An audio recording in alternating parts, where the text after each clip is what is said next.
Okay, so today for 4-6, we're focusing on a part of triangle congruence that we call Cpctc, and that stands for corresponding parts of congruent triangles are congruent. So let's break that down. So the first thing says corresponding parts. If you have corresponding parts, those are going to be the ones that are marked the same. For example, if you know that ABC is congruent to DEF, Ziggy, what does angle A correspond to? Okay, A would correspond to D. Okay, so A and D are corresponding parts. So corresponding parts are angles that are congruent, but they're also what? Besides angles, what else can be congruent? Yeah, so the corresponding parts are the congruent angles and sides. Okay, so the corresponding parts of congruent triangles. So this means that your triangles have to be congruent to each other. So you have to know that the triangles are congruent. So if you know that two triangles are congruent,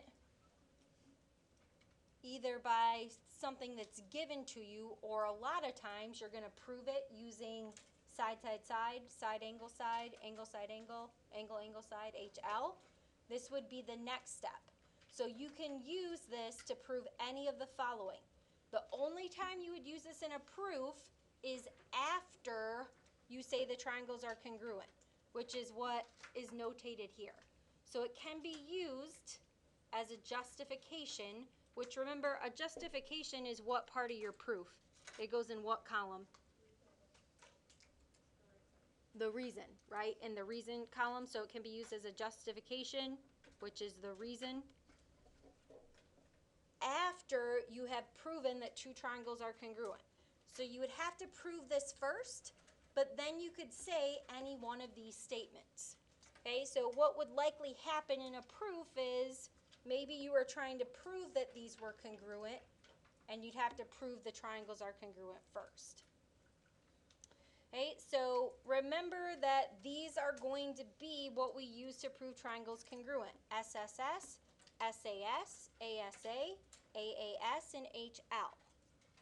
Okay, that's what your quiz is going to be on today. So side, side, side, side, angle, angle, angle, side, and HL.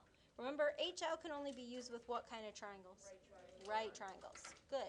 Okay, so Cpctc uses congruent triangles to prove corresponding parts are congruent.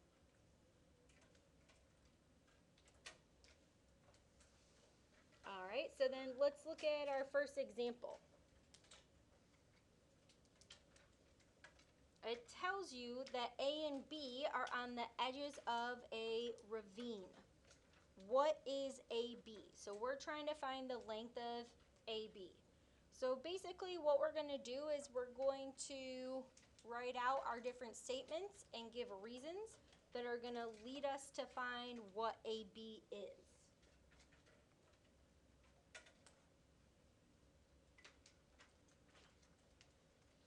So when I look at my picture, I'm going to see if anything is marked that can help me with a justification.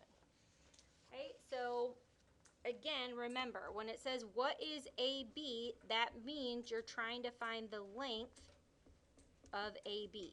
Okay, so what is that length? Okay, now, what do you guys notice in your triangle?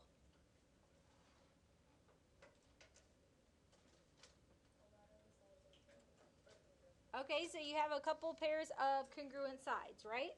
So from the given diagram,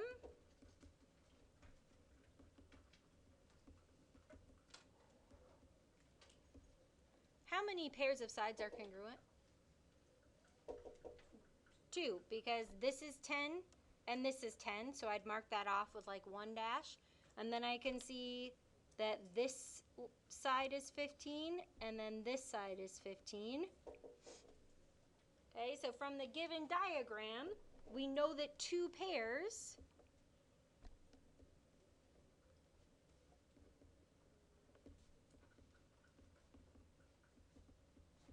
of sides are congruent.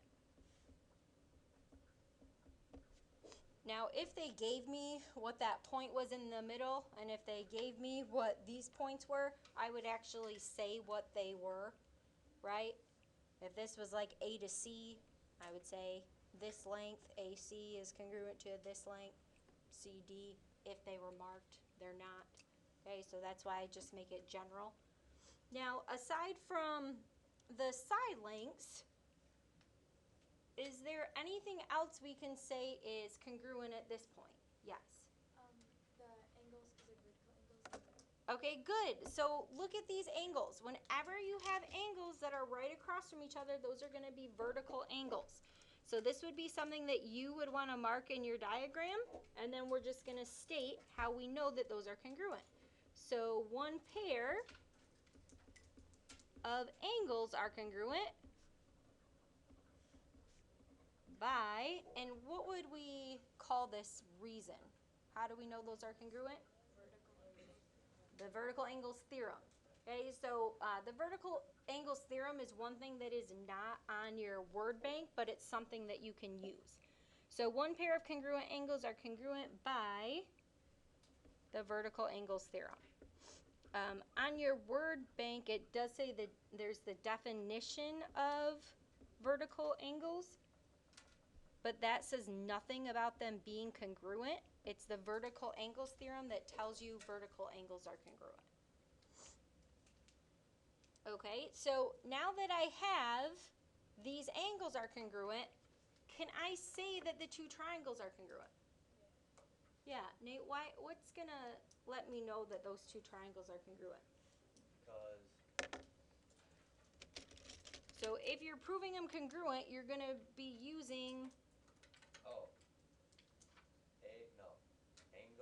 side, angle, side. okay, so side, angle, side, right? You have the side, another side, and then what is this angle called? The included angle, yes, okay, so it's the included angle. So we can say, therefore, I'll just say the triangles. Therefore, the triangles are congruent by side, angle, side. Anytime you're trying to prove they're congruent, you're going to use one of your acronyms, right? SSS, SAS, ASA, AAS, HL. Now, it says, what is the length of AB? So we're going to go one more step here. So we want to show that AB, what is AB? 18. If the triangles are congruent, then that means AB has to be congruent to this side, so yes, it's 18. So we would say by Cpctc, which is corresponding parts of congruent triangles are congruent. And you could write that out if you wanted, but I have a feeling we don't want to write all that out. Okay, the third side pair is congruent. Okay, thus AB is going to equal 18 miles.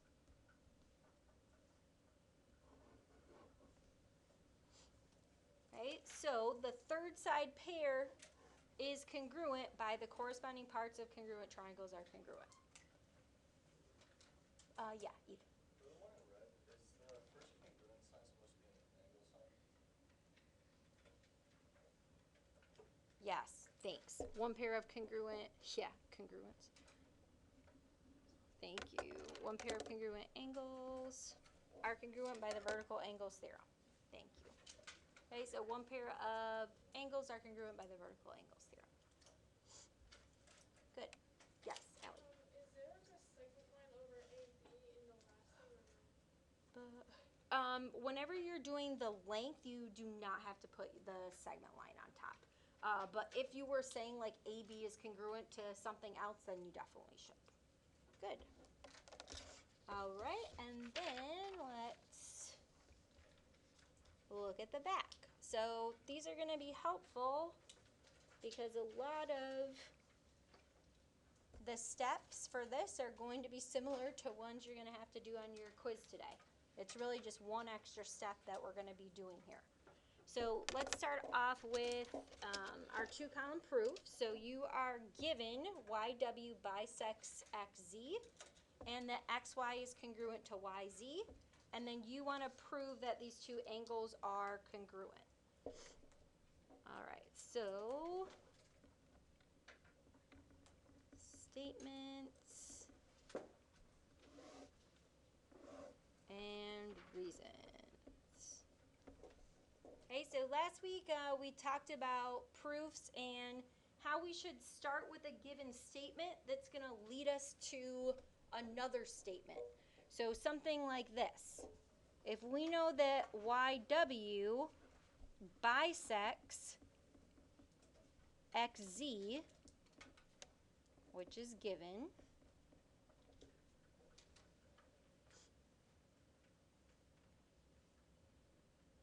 then Abby A, what is most likely going to be our next reason?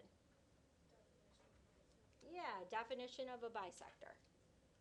Okay, because we want to use this to create statements.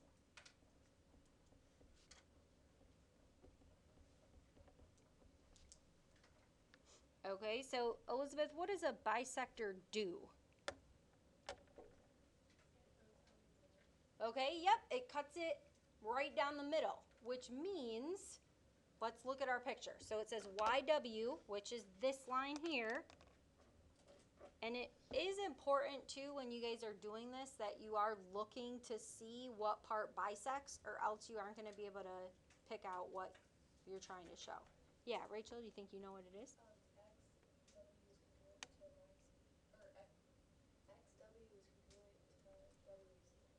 Yes, and then I'm just going to say XW and then ZW, just because W is the same point on each. But yes, very good. So once you know that it bisects, like Rachel said, right, we know these two segments are congruent to each other. That's what the bisector does. So we're going to use XW is congruent to, and then remember how we've been talking about, like, try to line up your congruent parts? So if W is the same in both, then I'd put XW is congruent to ZW. Not something I would mark off for at this point, but definitely something we want to keep in mind. Okay, so now that I've done that, I should put in my next given statement. So I've also been given that XY is congruent to YZ. And yes, that is given, but what should I still be doing? Good, marking it on your diagram. Nice job. Okay, so XY is congruent to YZ. So because I've already used my 1 dash for XY, I'll probably use my 2 dashes. Okay, and that is your given. So when we're going to show that your angles are congruent, first we're trying to prove that the triangles are congruent. And I have two sides here. Ashna, what's something else we can tell from the diagram? Yep, and what reason will we use for that? Good. So anytime they share a side, you should be putting this in your proof using the reflexive property.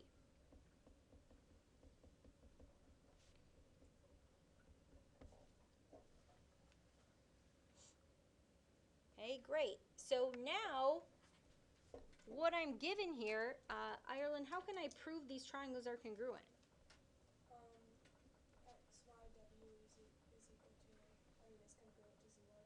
Okay, and it would be, what would be the reason? Congruent triangles. Nope. So if you look at them, right, you have to tell me what triangle congruence theorem. So you're looking at like to show that they're congruent, you want to use SSS, SAS, AAS, AAS. And Ireland, what would it be for this one? Yep, exactly. So it would be SSS because look at your statements, right? Are all of these side lengths? Yep. So then you are going to have SSS. If you had one angle in here, I should see something that has one angle in it. And then Ireland, you did a good job of telling me what the triangles are, because you have to put these in the correct order. These have to go in the correct order. X, Y, W would be congruent to Z, Y, W.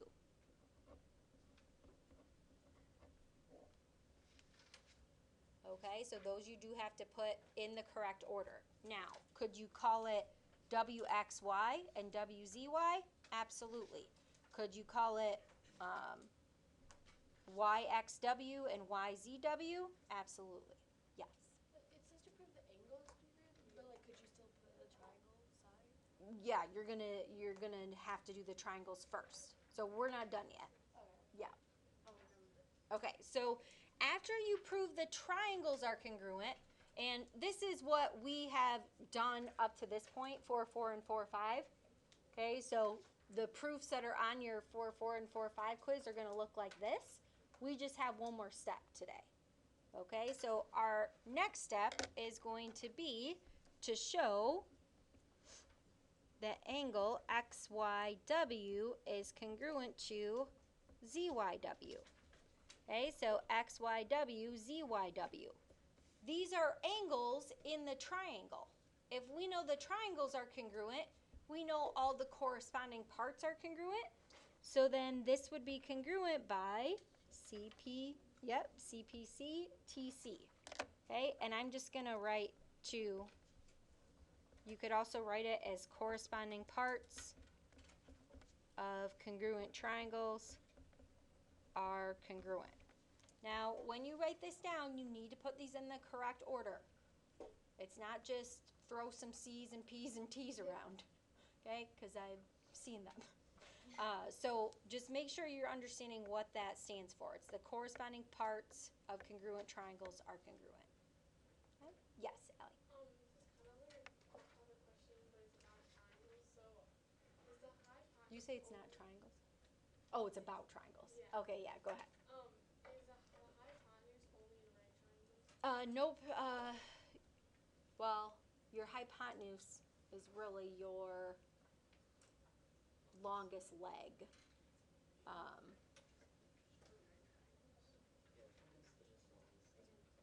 And so, really, we mainly just talk about them with right triangles. But your hypotenuse is going to be your longest leg. All right, and then example 3. This is another proof that we're going to do. So we're using, again, the Cpctc in your proof.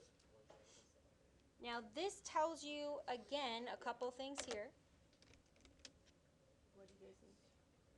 What? I was just realizing we use the Pythagorean theorem on any triangle. Only if it's right. Only if it's a right triangle.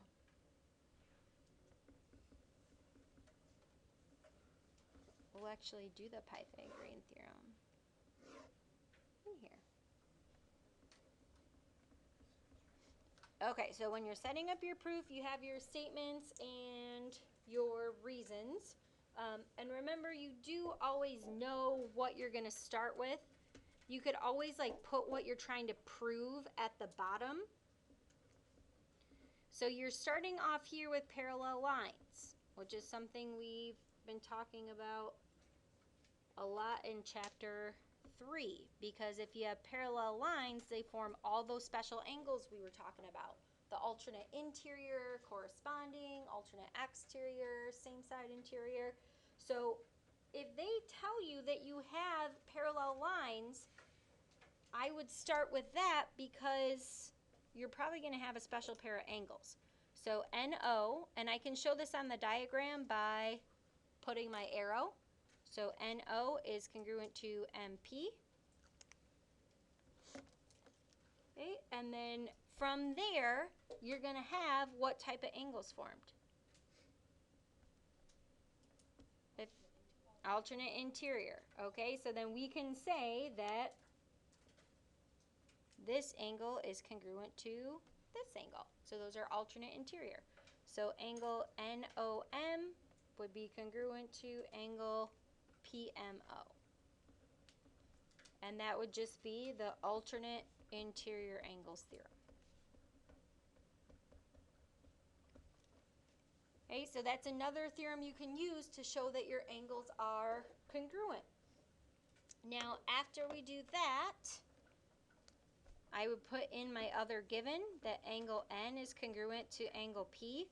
When you are naming your angles, you can only use one letter if there's nothing else at that point. So like at O, see how you have this line? So I couldn't just say O. I don't know what O is. N and P though, they don't have anything else there, so that's fine. So then I'm going to mark that in my diagram. So I have angle N. So I'll mark that with 2 lines, is congruent to P. And then again, what you want to look for is anything that they share. So you can look for vertical angles, you can look for shared sides. Do we have either one of those here? Yeah, what do they share? Yeah, they share this side, right? This side here, so I have to put that in my proof. So you can say MO is congruent to, you can say MO is congruent to MO, but can you see that in this triangle, angle M is angle O? So technically it's MO and OM, which is still your reflexive property. Would you mark us wrong if we did MO and MO? Not at this point. But can you see that O in this triangle matches the M in this triangle? Kinda. So, well, because see how O has this mark and M has this Oh, mark? yeah. Yeah. So it's also helpful like to write them out sometimes. So this is your O, N, M in the above triangle. This is your M, P, O in this triangle. So you can see that these match. You can see that N and P match, and now you can see that these match. So based on this setup, the triangles are congruent by what? Good, angle, angle, side. And you know it's angle, angle, side and not angle, side, angle because the side is what? Yeah, what do we call it? Not included. Okay, so if it's included, it'll be right between the two angles. So we can say that triangle NOM is congruent to PMO. Now this does have to be in the correct order. Okay, so N has to go with P, M has to go with O, and O has to go with M. Okay, so remember we're trying to prove that these are parallel. If we're trying to prove that these are parallel, we're going to have to show that there is another special angle relationship. And so if we're looking at this picture here, I'm going to draw just this part out. So this is NMOP. If we're trying to show that these are parallel, we could do that if we knew that these were congruent to each other by the converse of the alternate interior angles theorem. So we're going to say that, yeah, we know these are congruent because the triangles are congruent. So we would know that angle NMO is congruent to POM by Cpctc. And then if you know that those two angles are congruent, then you can say that they're parallel by the converse of the alternate interior angles theorem.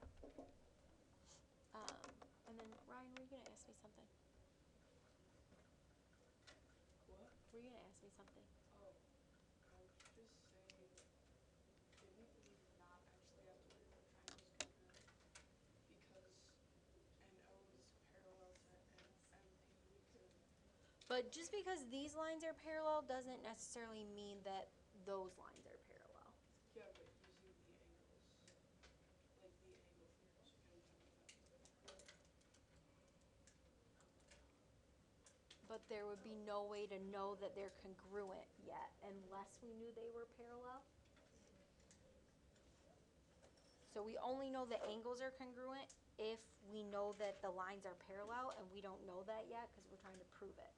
So you'd have to prove the triangles are congruent in order to show that the angles are congruent, which would in turn prove the parallel lines. Okay, and then I'm going to have you guys write down your homework for 4, 6. So 7 through 9, 11, 17, 18. You can see it's pretty short. It is on page 262. And I just want to stress to you, Cpctc is something that we learned in 4, 6. Your quiz is over 4, 4, and 4, 5. So are you going to see Cpctc on your quiz? No. No. Okay, you will see that on your next one.